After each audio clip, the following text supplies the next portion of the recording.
ready to go. Today, my guest is Professor Geoffrey Jones. I'll keep my introduction short to maximize our time with him. In the next 30 minutes or so, we'll talk about Geoffrey as a person. Professor Jones is a thought leader and an esteemed scholar, and finally is a mentor to many PhD students and junior faculty. For the sake of time, I'll skip many of his accomplishments and give you a very quick snapshot. Professor Jones is an AIB fellow. He has been the president of the Business History Conference of the US, the European Business History Association, and the Association of Business History in Great Britain. He is the co-editor of the journal Business History Review, and his current research and teaching focuses on the history of globalization, multinational enterprise, emerging markets, and green business. He co-directs the Creating Emerging Markets Oral History Project at the HBS, which explores business leadership in Africa, Asia, Latin America, and the Middle East over the recent decades. Thank you, Geoffrey, for joining us. Thank you for asking me. First question about your background. What did you want to become when you were a child? I wanted to become a bus driver. Bus driver. I wanted to become a bus driver, yeah. And there's a number of possible explanations for that. One is that my mother worked in a bus company when she was pregnant. She was in the scheduling timetables office. And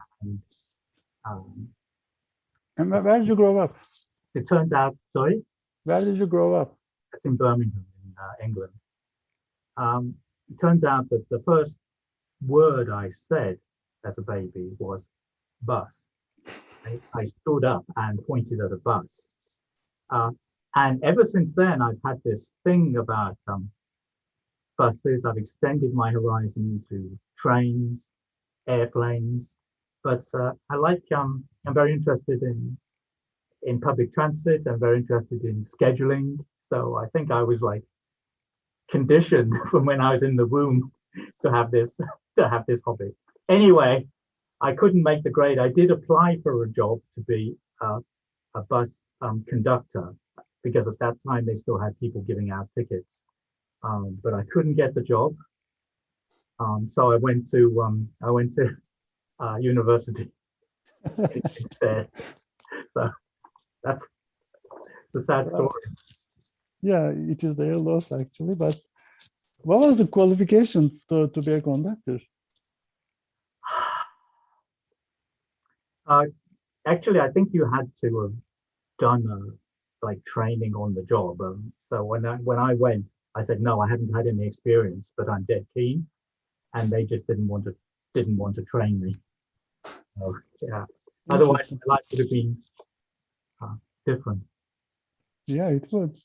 I mean, I would understand it if you wanted to be a pilot, work for the government. There's a height requirement or eyesight requirement. I would understand those things, but for a bus conductor. Anyway, it saved me. I'm proud to say I believe I'm the only member of the Harvard Business School faculty who comes to work every day on a bus. Everybody else arrives in a BMW or but I come to work on a bus. Interesting. Anyway. About choosing academia. How did you choose academia? Well, having failed to get a job in the bus industry, I went to college, and then I was, pretty good at what I was doing. So I got pretty good grades in college, and then when I graduated, I decided to do a PhD. It just seemed the comfortable thing to do, and in the good old days, I got a full government scholarship, so it didn't cost me any money. I liked what I was doing, so I roared on. After I finished my PhD, there was another sad story. I thought I'd leave academia, and I applied for the World Bank. But they wouldn't have me. And so again, I had to stay in academia. So I was became a fellow in the Cambridge College, and then moved on to London School of Economics. You know, and eventually you get so old you can't do anything. You can't do anything else. So then I was just on this track, you know. About your choice for being a historian, business historian, looking at history, how did that come about? I think it's at high school and as a undergraduate student, I was always interested in history. I was always interested in economics. So those are the two disciplines I really liked. So when I did a history first degree, I chose all the economic history courses that you can find, including two courses taught by a business historian called Clive Jabilcock, actually. He was kind of very inspirational teacher.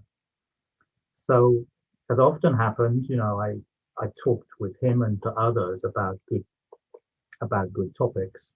And I eventually came up with studying the British government and oil companies in the early 20th century. That could have gone in several directions. It could have gone into political history, policy history. But the thing I found really interesting was actually looking at the companies. And I discovered the thrill of getting into company archives when nobody else could get into them, and the thrill of finding, you know, information no one had seen, it isn't in the public domain. So I became really that was the area of research I found most exciting, and it's a mixture of, instead of like most historians go to well-organized archives and things, you know, I've been into sort of terrible places where companies have kept their archives. I've had all measure of excuses or endeavors to block me from studying corporate archives. So I think it's a mixture of like historical research and detective work, and you get the kind of the thrill of the chase, which is just very exciting, I think, and much better than poring over documents which, you know, hundreds of people see every day. So the PhD and then the first book became not a policy book, really. It had a lot more about the companies and about their international expansion. I looked at British companies in Iran, the Middle East, Russia, without at that time using any IB theory. I was just looking at them empirically. But in fact, what I was doing already was a form of IB, actually. So that's it. I went through my PhD into looking at the history of business, and then from then on, yeah. Thank you. Something that is not on your CV that people might find interesting. Well, I think there's not a lot interesting about me. To build on my first comments, I hate automobiles.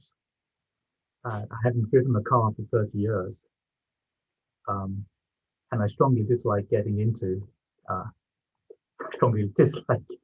cars as well. So, and I don't put that on my CV, but nobody really cares. Anyway, that's one thing. Just not on my CV. If you stop being an academic, what would you do? If I could reset my life again, I'd like to be a medical doctor.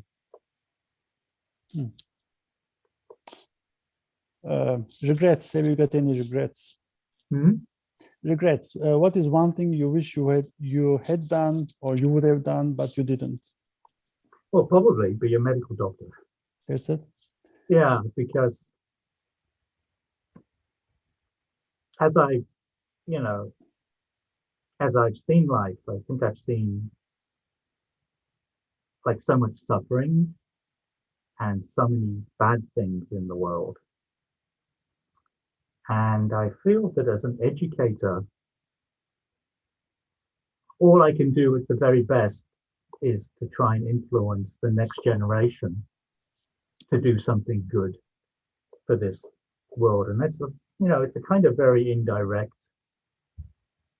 way of doing any good. So I think about a doctor every day, they're doing something to help other people. And I think in retrospect, I'd like to have been that kind of person.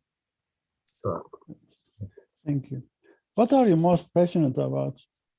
sorry, I missed that. Passion. There's something that you're passionate about? Oh, my work. Okay. If I wasn't passionate about it, I wouldn't, I'd do something else. I get excited about every new book, every new article, every new idea still. So yeah, I think it's my work is what I'm most passionate about. So let's talk about work. Let's talk about research. How do you explain your research and the importance of your research to laymen, people who don't read your work regularly? I think I'd say my job is to rescue the past and make it relevant to the present day, so we don't repeat our errors of the past and can have a better future. That's really what I do. I see many ways I'm very future oriented. So I'm always thinking about how the past can help us have better futures. And that's what I teach.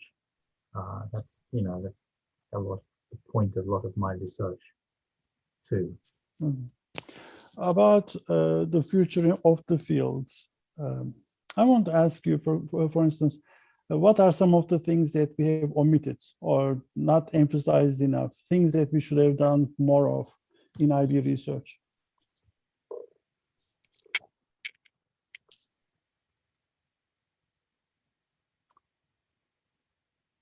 Well, I think I've said this in various speeches. We live at an extremely bad time in human history. We live at a moment of environmental collapse. We live in a moment of huge inequalities, whether income, gender, ethnic.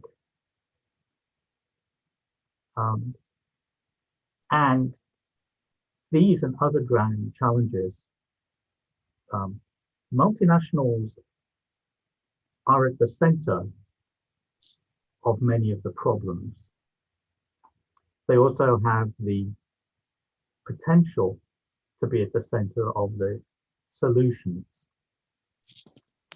But if you look at IB literature as a whole, the journals are not full of articles about multinationals and the environment, multinationals and inequality.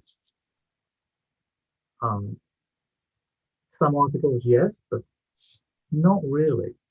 So I think international business should be speaking a lot more to the challenges which society faces now. And I think that's the way to make it fully, purposeful and relevant. I think academic disciplines as a whole should be relevant to the moment, or else it's hard to justify their existence. Sure. Now, about PhD students come to you and say, "Oh, Professor Jones, could you give me some ideas that I want to feel passionate about?" So, what are the questions that will guide their research on environment issues, inequality issues, something that they are going to be making an impact in the society. What are some of the questions that you can think of that should be studied in the next 5 to 10 years?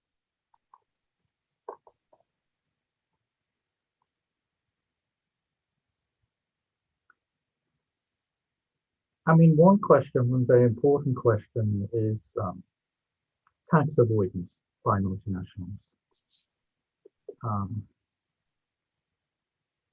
And we know now that large multinationals route an enormous amount of their business through Cayman Islands, BDI, whatever else, based. And we know from a recent paper that, like, as a result, for example, like 40% of all FDI is phantom FDI. It's just financial gains. And that has huge consequences. That's a huge tax loss for many people, for many countries, many poor countries. You look at the emerging markets, some countries lose 50% more of their corporate tax revenues through companies playing games like this. It's also created a kind of a shadow world where illegal money is passing through these centers. So that's right at the center of many of the inequalities and many of the bad practices of business now. And it's become kind of legitimized. I think my colleagues in the finance department at Harvard Business School will be teaching the MBA students how to minimize their tax returns if they're in a company by routing them through various financial centers and other game playing. And it's so irresponsible. And that's hardly discussed in the IB literature. And yet multinationals right at the center of that. So I think that should be a very important area for people to work on. The data's there, that it's possible to get the data. You have to ask the questions and do some digging. For the environment, I mean, again, there is work on multinationals and their environmental practices, not nearly enough. And again, we have some really, difficult areas. For example, we have massive greenwashing by the biggest multinationals, systematic greenwashing. That should be looked at a lot more. We need to get beyond, using their greenwashed annual reports and other sources. Dig down, dig deep. That's very, very important too. So I think all of these grand challenges need to be addressed with the role of the firms and of the corporation and the process of decision making. And talking about decision making, international business is a subject that's got rid of human beings.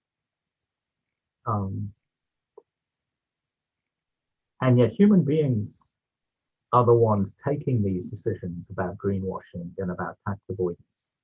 So I think there's a research agenda too, putting, the personalities, putting the individuals of chief executives and of boards back onto the agenda. We know from upper echelon theory how important they are in shaping practices and policies. And I think that would be also a wonderful way to go. Thank you. I want to ask you something a bit different about what you think on the Chinese investments or Indian investments in Africa, in the Middle East, whether they are part of a new colonization effort, or is it a new old Silk Road being revived? What do you think about the the Belt and the Road initiatives?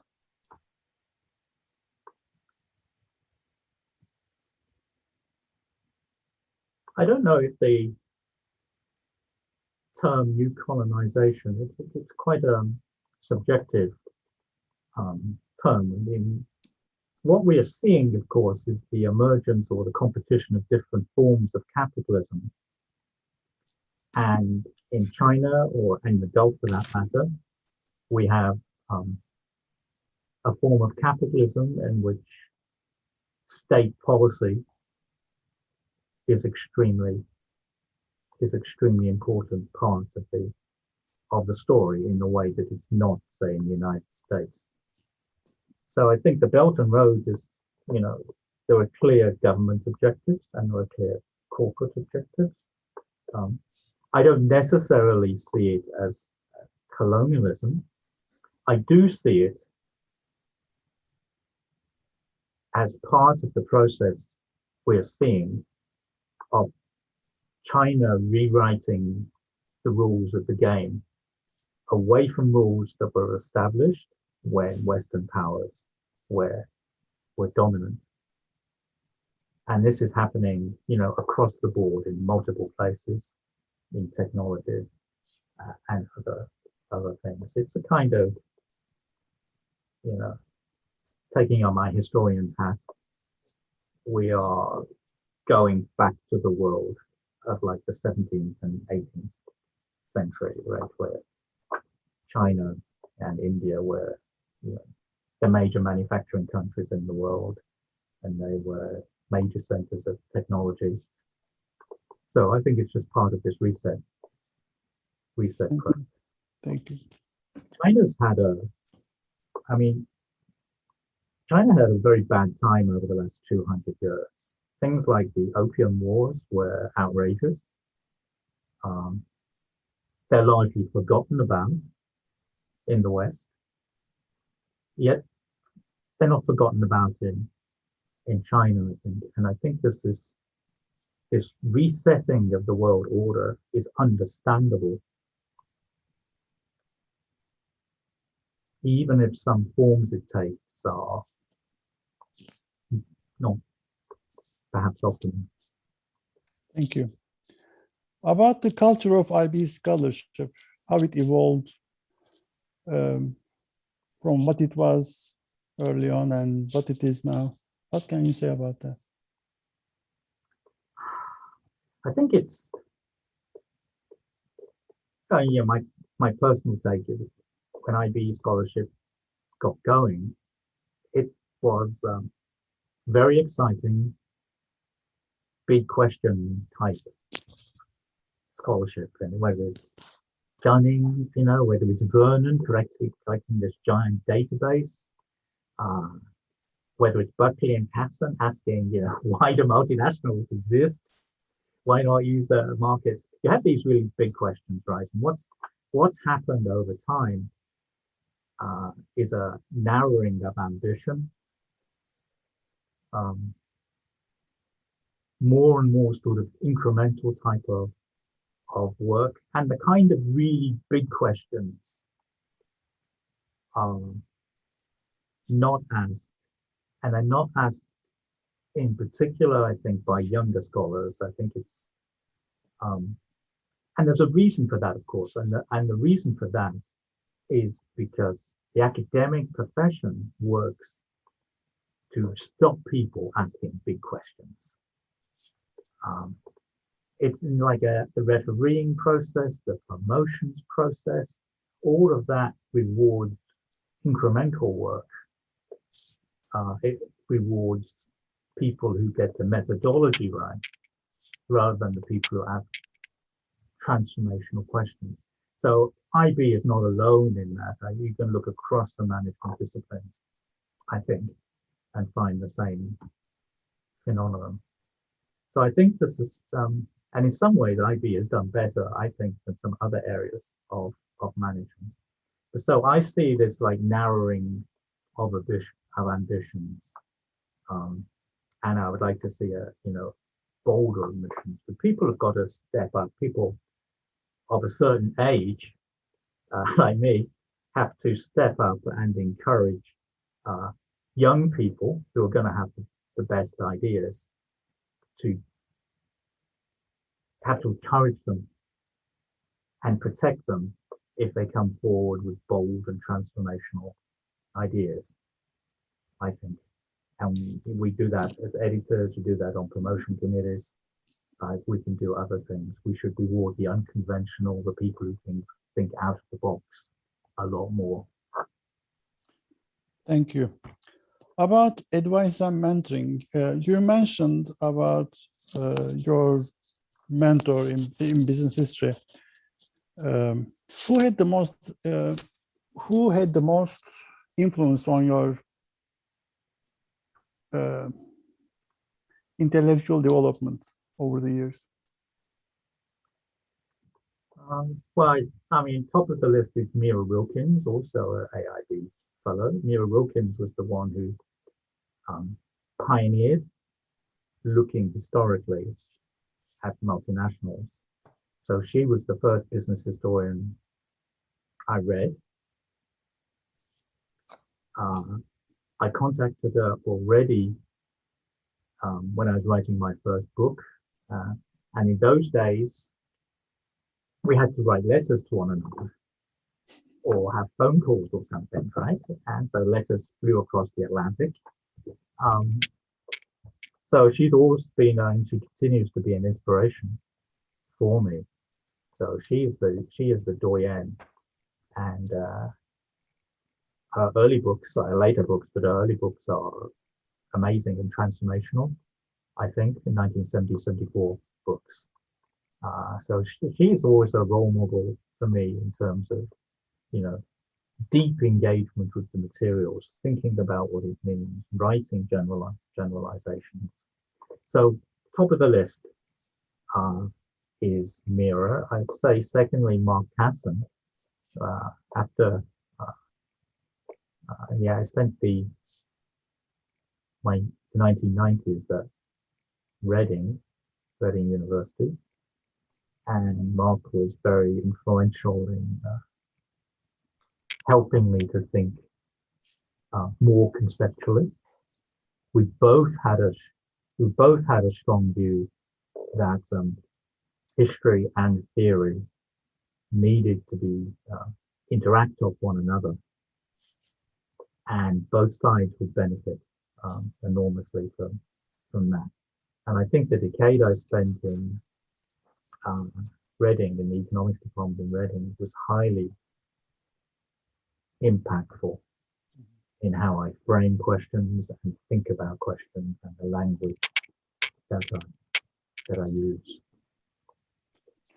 About giving advice to young scholars, young PhD students or junior faculty, what are some of the things that you would say that they should do and they should not do?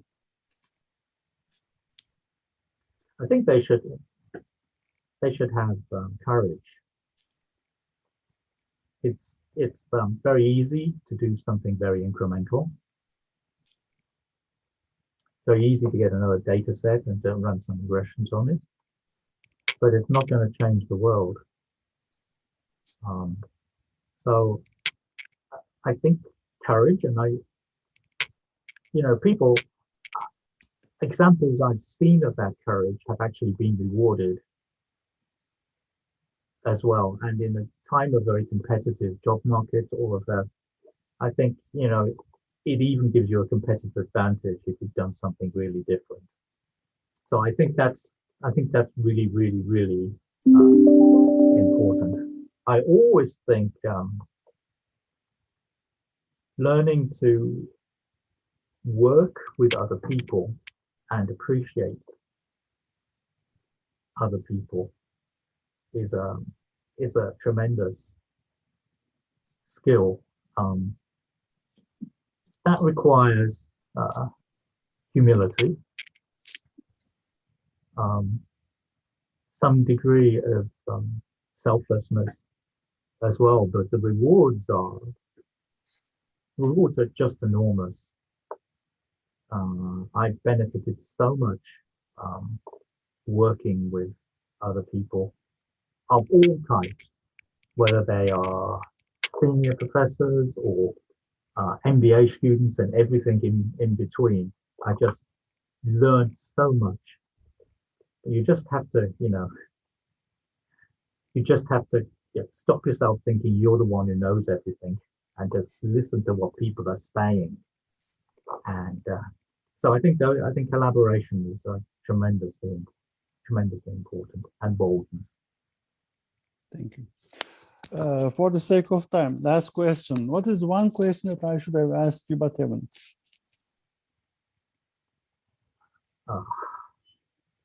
Well, you could ask me about work-life balance.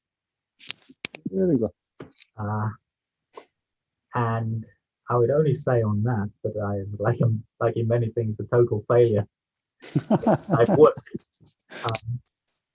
I've worked too hard and not have enough balance, and it's something that if you're starting out in a career, I think you really have to, pay attention to that, or at least realize what you're doing to yourself. You may decide you want an unbalanced life, but it's a trap that people, particularly people who do quite well, regularly fall into, and then they can wake up unhappy or unfulfilled or something.